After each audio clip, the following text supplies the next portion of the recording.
On April 4th, 2021, key visuals for the next season of JoJo's Bizarre Adventure, Stone Ocean, were released to the public. The hype was real.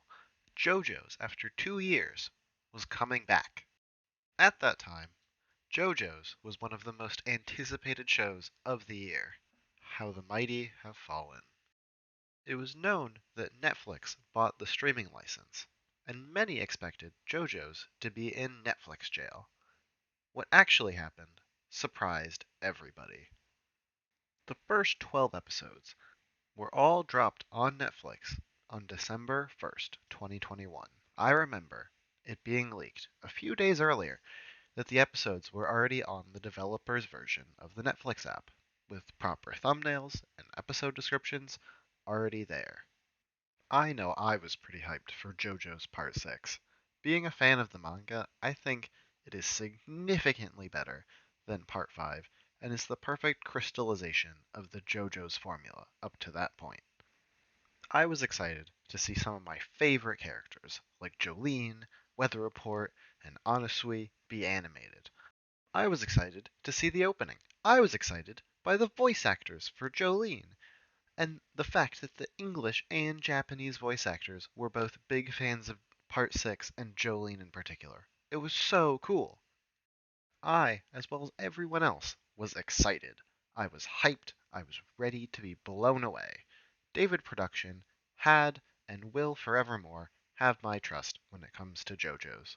Their adaptation is really good. They put the passion in, and this part of JoJo's, I knew so many of them were excited to get to. Not just because it's one part closer to Part 7, but just because Part 6 has the energy, it has the character dynamic, it has the setting, it has wacky Florida antics, it has everything that makes JoJo's JoJo's. When I say Part 6 should have been a slam dunk, I mean Part 6 should have been a slam dunk. All of the factors are there. JoJo's is more popular than it ever has been in the anime community. JoJo's has fresh people who want to see it. JoJo's is now on Netflix, the most widely used streaming platform in the world. Yet somehow, when people were watching JoJo's in many ways besides just on the legal platforms, it was more popular. It was more popular as a weekly show than it was as a dropped Netflix worldwide release. I would like to take a second before I keep going to, pay respects for the poor, poor show named JoJo's. Cool. Now onwards. We'll keep going. Just a little bit. That little bit includes a story. I, the day JoJo's came out, it was finals, December. I was busy. I decided I'll not watch it today. But I got a message from one of my friends, who I introduced to JoJo's some time back. And he said, "Did you watch it yet? I really want to talk about it." And I was just like, "No, I haven't. I'm in finals week. It's busy." And he was like, "Yeah, it makes sense. That's just how it is." But that was a connection that if JoJo's was airing weekly, it would be, did you see the first episode? Did you see that one thing that happened? And I'd say, oh, yeah, yeah, definitely. Because I'd make time to watch one episode. I would make time as soon as I got home to watch part 5. If part 6 was airing, I would do the exact same thing. I might even watch it before I got home because I wouldn't be able to wait. The fact that one day after I got a message and I couldn't respond because it was too much to watch in one quick stint, for me at least, was sad. I could have had a conversation about JoJo's and asked him what he thought was going to happen because I know he hasn't read the manga. I wanted to know what he thought, especially about the very first scene, but I couldn't because I didn't know how it went. I didn't know what they did with the scene with Jolene behind bars being silly because I thought they might censor it. It's not just that. The thing that makes talking about a first episode so great is because the first episode is just one episode. You can't really expect that much from it. If it does a good job introducing the main character, great. If it has good moments, great. But it's not held up to the standard of a whole season. The less there is to talk about, the easier it is to talk about it. Talking about the whole first 12 episodes of JoJo's Part 6 is an endeavor. That's a lot of media.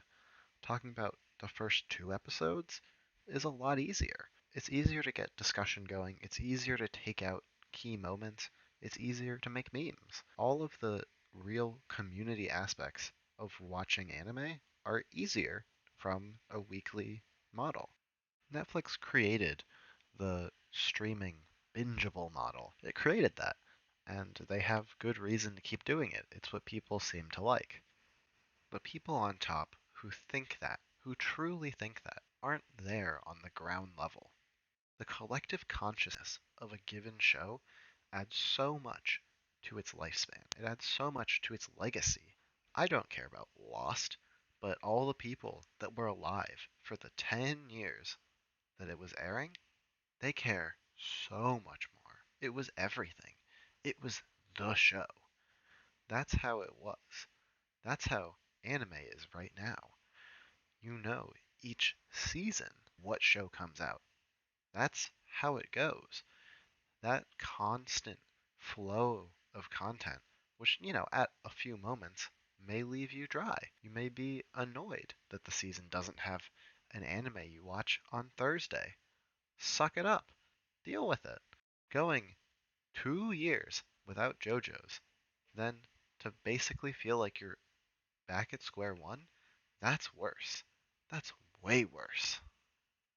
Right now, it's actually not a big deal to think that, even though I was thinking this the day that JoJo's Part 6 came out for the first 12 episodes, not saying anything about that, and I thought about it. I reflected on it.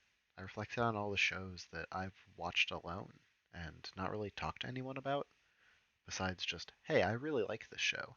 Maybe you will too.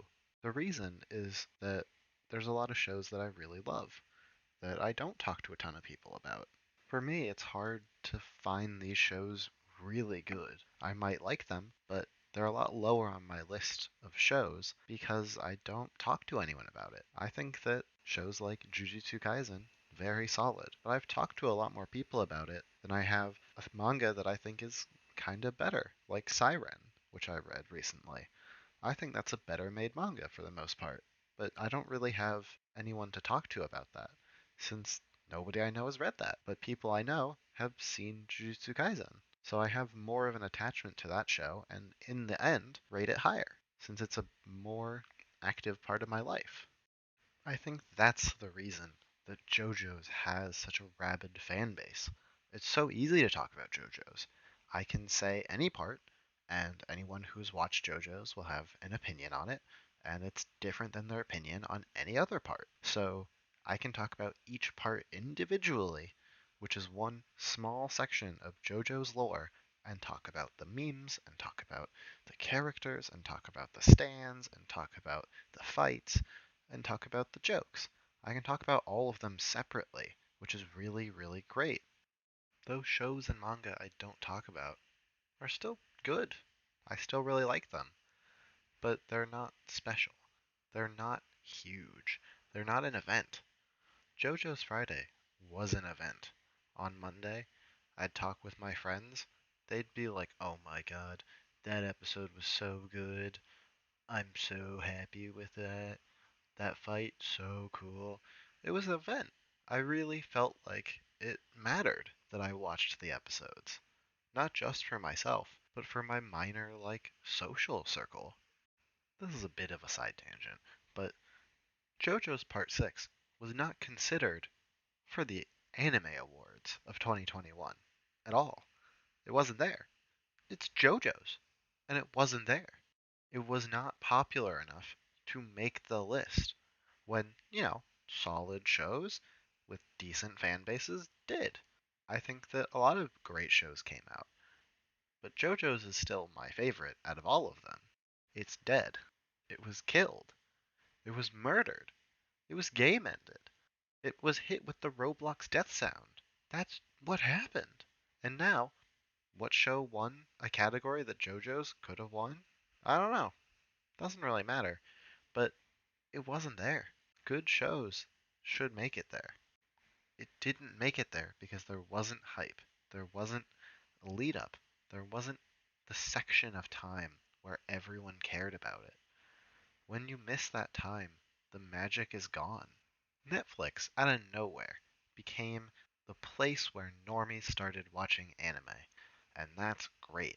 A lot of great shows were on Netflix, like Haikyuu, Food Wars, JoJo's, Rascal Does Not Dream of Bunny Girl Senpai. All these great shows that are pretty big were on Netflix. And it became the way that a lot of weeblets joined the anime community. So I imagined, great, there's more people on Netflix. In fact, I can tell people, hey, JoJo's, all of it is on Netflix. You can just binge it. It was never that easy before. Somehow, less people are starting JoJo's now when Part 6 is technically ongoing than when Part 5 was airing. It felt like so many people joined the community when Part 5 and Part 4 were airing. It was such a big deal, each episode, that people that may have been interested decided to bite the bullet. They wanted to start it. There was so much natural hype that it caused more people to join the community. That didn't happen for Part 6. Oh, great, new episodes of a show that people haven't started doesn't help. You can't say, oh, look, there's more episodes on Netflix, to some random person who hasn't seen JoJo's when they don't care. They haven't seen part one. How would they ever get to part six? I know I said David Productions GOAT. I said they're great. And I generally think that. But I think that the first 12 episodes of part six are the worst animated parts of JoJo's by a lot. They're really stiff in comparison. I don't mind the way that they do it, but they do a lot of things that, to me as a fan of animation, are cuts. They do things in ways that are easier to adapt and less frames. Certain things don't have corresponding colors that were given to them, like the alligator plushie was the wrong color in the show, but in the opening it was the right color, and all sorts of really small details that you wouldn't expect David Productions to mess up were wrong. They just weren't right. To me, that seems like a clear example of a rushed production. They clearly had a timeline that was given, but it's different than their normal timeline. When Part 4 and Part 5 were airing, they had a strict schedule that they had to follow for certain amounts of time, but it, overall, I imagine, was probably more time than they were given for Part 6. They weren't used to having the first day where the first episode was due be the same day that the 12th episode was due. So they probably would have spent more time on the episode right before it aired just to make it that little bit better, when instead now they just kind of had to release it and see what happened.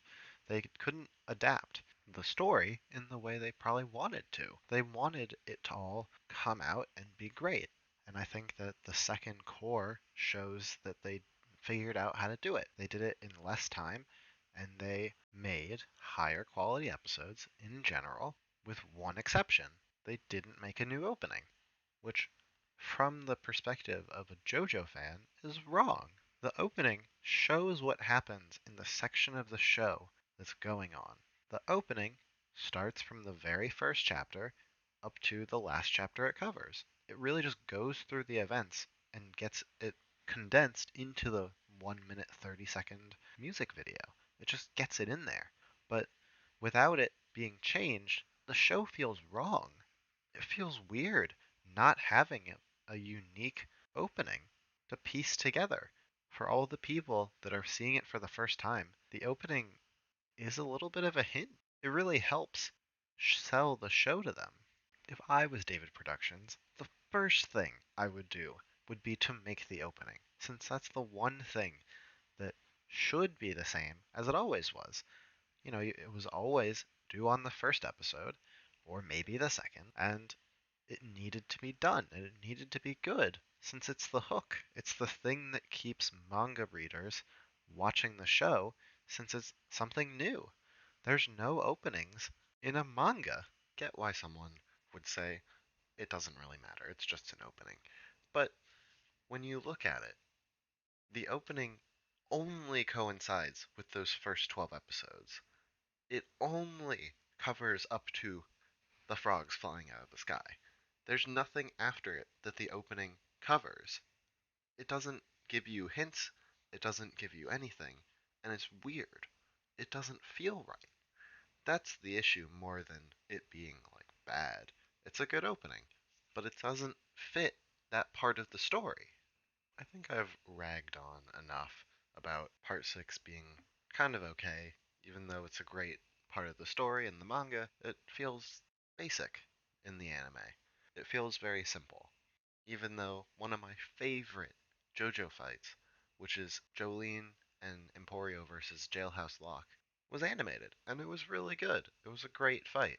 But it's not like I'm going to talk to most people about it. I'm more likely to talk to a manga fan about it, since I don't really know anyone that's watched the second core yet.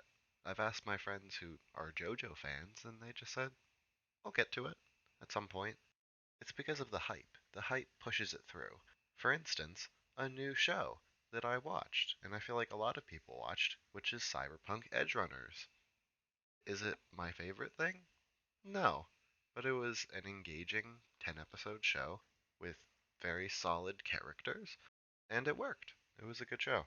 But you look at the difference in traffic for those two shows, and it's appalling. A new show that has, a big game behind it, but the game is known for being bad and sad and disappointing, versus JoJo's, which is one of the biggest anime in Japan. It doesn't make sense why Edgerunners is, considered a potential anime of the year, while JoJo's is just kind of left there. Nobody really talks about it. People talk about Edgerunners because it's in the collective consciousness, because it was in the top 10 shows of Netflix for like 3 or 4 days. That makes such a big difference on Netflix nowadays, it's hard to describe. If a show gets there, people that generally don't really care about it will watch it. For instance, my friend who doesn't like anime said to me, yeah, I've watched Cyberpunk Edgerunners before I even watched it. Because I saw it in my recommended on Netflix the day it came out, and it was before JoJo's. It was in front of it. It was the first thing in my recommended. It knew that that's what I would like ish. Netflix put that front and center. It put JoJo's front and center for one day. And, it was already in my list of stuff, and I already knew I was going to watch it. But it disappeared from my homepage after that. It just was gone. Edgerunners was there when I didn't watch it for like 4 or 5 full days. And then I went back to it because my friend who didn't watch anime said, yeah, it's pretty good. The ending's good. That was enough for me. Do I like Edgerunners? Yeah. Is it better than JoJo's? God, no. There's now the point where it's been a while since Part 6, the first bit came out, and the second bit came out. It's been a little while, and I'm now excited for the next part of Part 6. I'm excited to see it. That's the best thing I can say. I was not excited when I first started writing the script. It was so low on my wants that I just kind of didn't care. I was like, oh, look, Chainsaw Man's coming out. Ooh. Chainsaw Man's like an 8.9 out of 10 manga. Proceeds to get murdered. And it feels like the way JoJo's just kind of ended so far, with the two cores coming out, was really a good spot. It left me excited again, which I was not before. So, like, the excitement level goes super high when it was announced, low when I watched the first core, and just a lot better after watching the second one. Not that I want to be getting used to this, but could be worse. It could just never come out. At least I know now that it'll probably come out in 9 to 10 months. Future Ziggy from editing. Oh, JoJo's Part 6, Part 3 comes out December 1st. That's so hype. Let's fucking go. Let's go back. So it might come out by next August at the earliest. That's pretty good. I mean, I'm excited. I bet most people that watched this video and somehow got to the end are also excited. And I hope in a further retrospective, JoJo's Part 6, the anime, is seen as a great story in the end, and that it was a good production and that people liked it, which I think is going to happen. Now have a time